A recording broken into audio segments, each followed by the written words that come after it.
Hi అండి, welcome to Poorna's world. నేను మీ అన్నపూర్ణ. ఈరోజు బ్రెడ్ కస్టర్డ్ చాలా ఈజీగా సింపుల్గా ఎలా చేయాలో తెలుసుకుందాము. ఈ స్వీట్ చేయటం చాలా తేలికండి.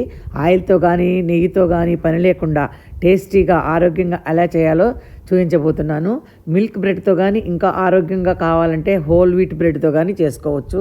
చిన్న సైజు బ్రెడ్ ప్యాకెట్తో చేసినట్లయితే చాలా ఈజీగా సర్వ్ చేసేసుకోవచ్చండి.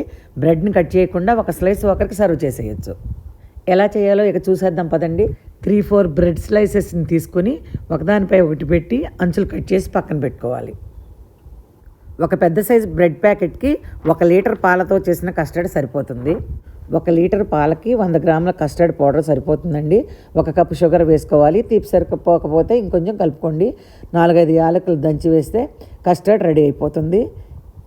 స్క్వేర్ షేప్లో ఉన్న బౌల్ని తీసుకొని 4 బ్రెడ్ స్లైసెస్ని వీడియోలో చూపించినట్టు సర్దుకొని ఒక పొర కస్టర్డ్ వేసేసుకోవాలి. ఆ పైన నట్స్ వేసుకోవాలి. ఆ పైన మళ్ళీ బిస్కెట్స్ పరుచుకోవాలన్నమాట.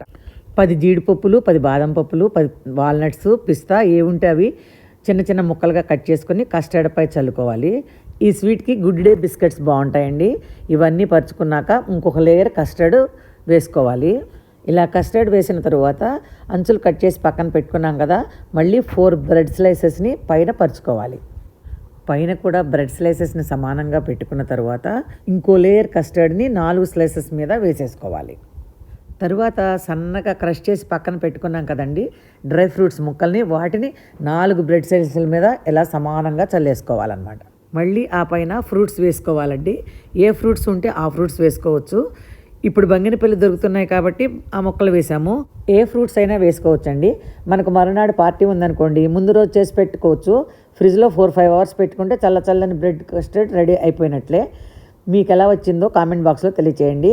ఈ వీడియో కనుక మీకు నచ్చినట్లయితే లైక్ చేయండి, మీ ఫ్రెండ్స్కి షేర్ చేయండి. పూర్ణాస్ వరల్డ్ అనే యూట్యూబ్ ఛానల్ని సబ్స్క్రైబ్ చేయటం మాత్రం మర్చిపోకండి. Thanks for watching.